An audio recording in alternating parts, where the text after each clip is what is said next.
Welcome back to the Flamenco Explained Technique Bootcamp.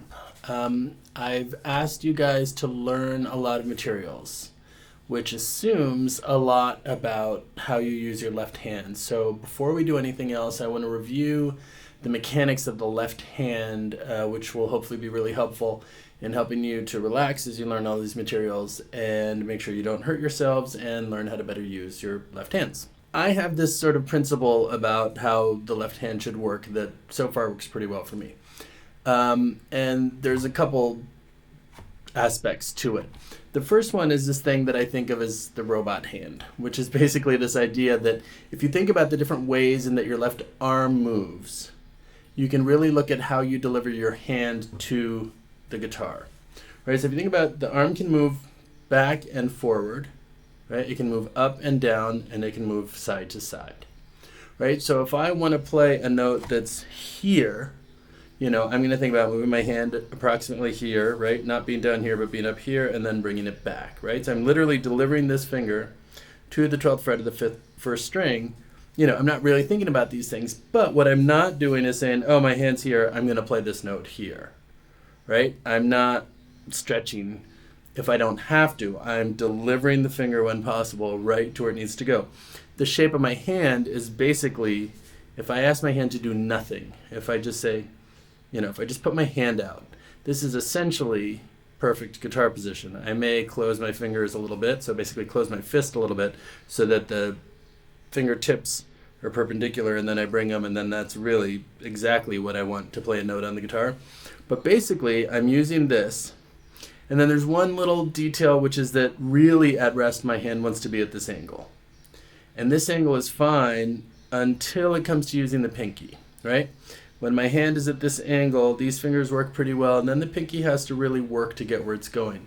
The pinky's always going to be the weakest finger, so we never want to do this. We never want to make life hard for the pinky. If anything, we want to make life as easy as possible always for the pinky, and let these stronger fingers do the stretching.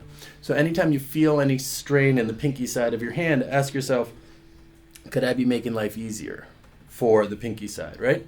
So we've basically now I've added one element. We've got forward and back, up and down, side to side, and then the angle of the arm. In other words, we want to turn the hand to deliver the pinky somewhere and basically make life easier for the pinky. So a very simple exercise you might want to do if you're a relative beginner, or if you really feel like you want to restart your left hand, sort of start from scratch and think differently about how to use your left hand, is to take first, I would say, your middle finger, because it's the longest finger, so it's a little easiest, and then just randomly pick a number 1 through 6 and a number 1 through 12. So you might say like, okay, 3rd string, 7th fret. So here's the 3rd string, right? Here's the 7th fret. How do I deliver my middle finger to there? Well, obviously I want to line up with, this fret, so I'm going to come over here. Obviously I need to be up here more or less, and then I'm too far out, so I want to come back. So I have just used my arm and basically none of my hand to deliver this finger to that fret. Now let's say I'm doing 6th string, 2nd fret. Well, I need to go this way, I need to go this way, right? So I need to come over here, bring up my whole hand, and then I've delivered this here. So once you've gotten the idea of basically delivering your finger to where it needs to go, you're going to basically take this principle and apply it to playing chords, which gets obviously a little trickier.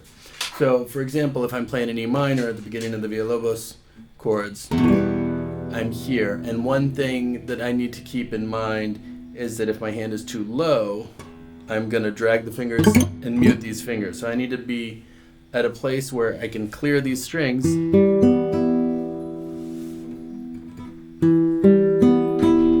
right? Where if I'm here, I'm muting, and if I'm too high, it's just awkward, right? And it's going to mess with my wrist and stuff. So basically I'm finding the sweet spot,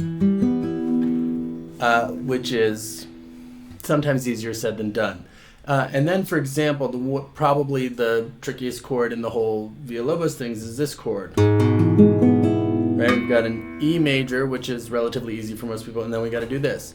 And so here's an example of the fingers are fixed, right? We call these fixed fingers. They're not going anywhere. But I still want to use my arm and hand as much as possible to bring my pinky to where it wants to go. If I'm here and I just try to stretch, first of all, it's going to hurt. I'm stressing out the pinky, and then I'm muting some strings here, right? But if I really bring a lot of my hand over, I make it a lot easier to play a chord like that. So these are things you actually want to think about as you're grabbing the chords. So one fantastic thing that you can practice is to actually do everything except apply pressure. And we're going to talk about that in just a second in terms of scales. But the idea would be that you put your fingers here, and then rather than pressing, so you get the chord to sound nice, you mute those strings, right? And then you move to the next chord. So you're putting the fingers where they go, and you're practicing getting your hand in the right place for this, but you're not pressing. So you're learning to move your fingers without all that tension. This is a fantastic exercise, and I really recommend going through all the chords, right? Completely muted. And you'll only hear open strings as you do this. This is a great way to get used to moving your hands, getting them where they need to go without all of that tension.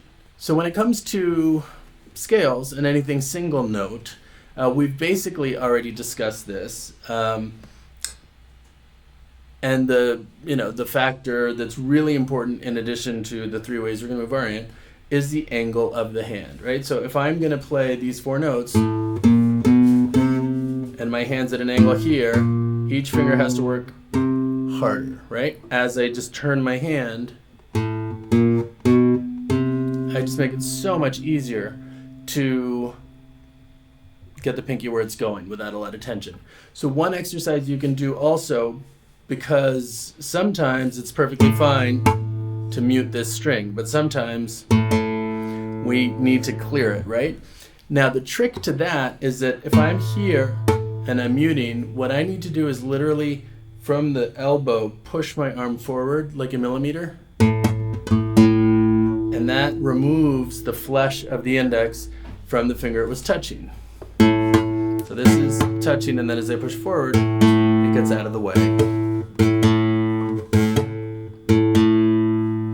Right? So if you're concerned about that, one exercise you could do is do the open string that's adjacent.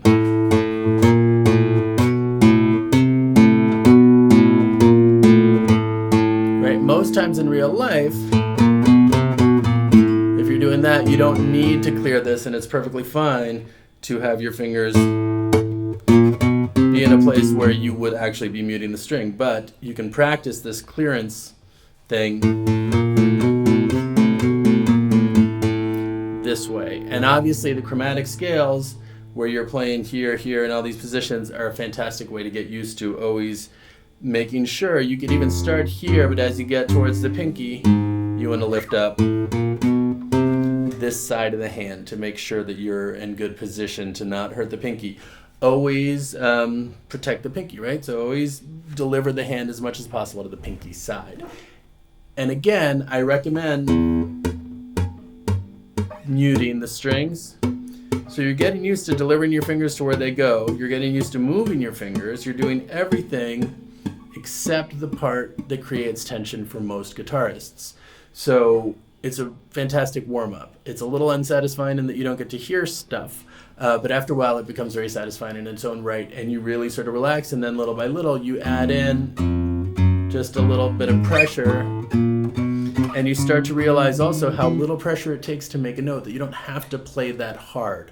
So as you're learning the chromatic scale and the violobos chords and any of the other materials that you choose to learn, keep these things in mind, these elements of the left hand, so that you can be more relaxed, not hurt yourself. That lets you practice more and get better.